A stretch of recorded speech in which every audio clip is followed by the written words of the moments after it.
How are we doing? Have you ever thought to yourself, wow, it would be so cool if I could take a character and make it fly 50,000 feet into the sky in under 3 seconds and record that for a music video or something? Well, me too. Most people will probably just let that urge fly away and never actually pursue it because, oh, it's too expensive, oh, it's dangerous, blah. Not in a game engine. For those who don't know, Unreal Engine is a game development tool that game developers and filmmakers use to make films and games. And today I'll be showing you how I make a sequence in Unreal Engine from start to finish. Now you might be thinking to yourself, why do I care how Bryce does it? Short answer, you probably shouldn't. Long answer is, I work with all the award-winning people that make these things, and they show me how they did it. So I'm gonna try to show you how they do it through how I do it, which isn't exactly how they do it. Let's make someone fly. Okay, new shirt, new day, same idea. You know the phrase lights, camera, action? I like to do action, then cameras, then lights. First things first, you gotta get an environment together and then scout it. Luckily, I bought a little town off the Epic Store last month that I used for like an actual music video, but that's what's gonna work for this. Next, you wanna get your character into that space and plug some animations onto them so you have your action. Nice.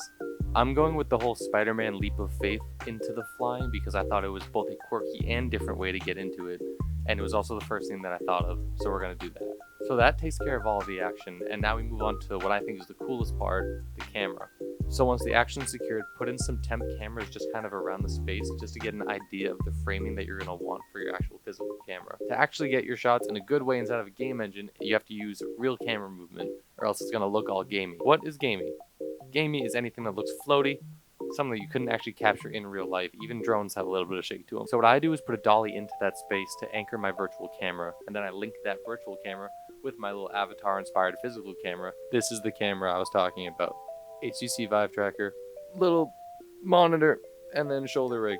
Now this is both amazing and terrible, and let me tell you why. Normally in actual studio environments, you have these very big budget camera tracking systems that cost tens of thousands of dollars. This makes all of the data super clean, so there's very little cleanup that you have to do when you're actually doing your final output. I am using an HTC Vive, which people use to play VR chat and Beat Saber, so I'm gonna have some really choppy data. This is the choppy data I was talking about. Nightmare fuel. So I have to go through each of these things and clean them up just so they're not as jaggedy and feel a little bit more smooth. Also, if you look over here, you'll see some fun mats that a company called Anti-Latency, which makes those really good camera tracking systems, sent me to test out. So make sure you subscribe to see me literally turn this place into a mocap studio and see how it works. Anyways, once you have your data cleaned and your camera all set, you can move on to the most important part, lighting. Lighting is what makes things look watchable. This is trash and my camera's trying to make it better. This is a bit better, but super hard. And this is less trash. Lighting in a game engine is both a dream and a nightmare because you literally have unlimited control. Here I'm changing the angle of the sun, the height and overall quality of the clouds, putting floating lights around them here, and then duct taping one to them as it goes 14 times the speed of sound. Can't do that in real life. Once those are all set, you end up with your sequence that's pretty much good to render out. Give it some dramatic overproduction, and now you've done what you previously had thought was impossible.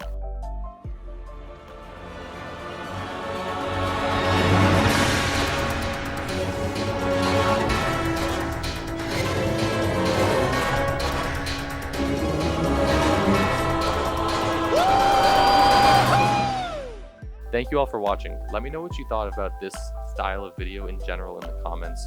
Kind of like just dancing around up here a bit. There's a lot of stuff going on over here, so make sure you subscribe to check out what's to come. Got some music video stuff happening with Loud Robot and RCA. Got some other stuff happening. Making a ton of videos about it. Have some stuff I need to showcase and test out. Come along for the ride if you want. See ya.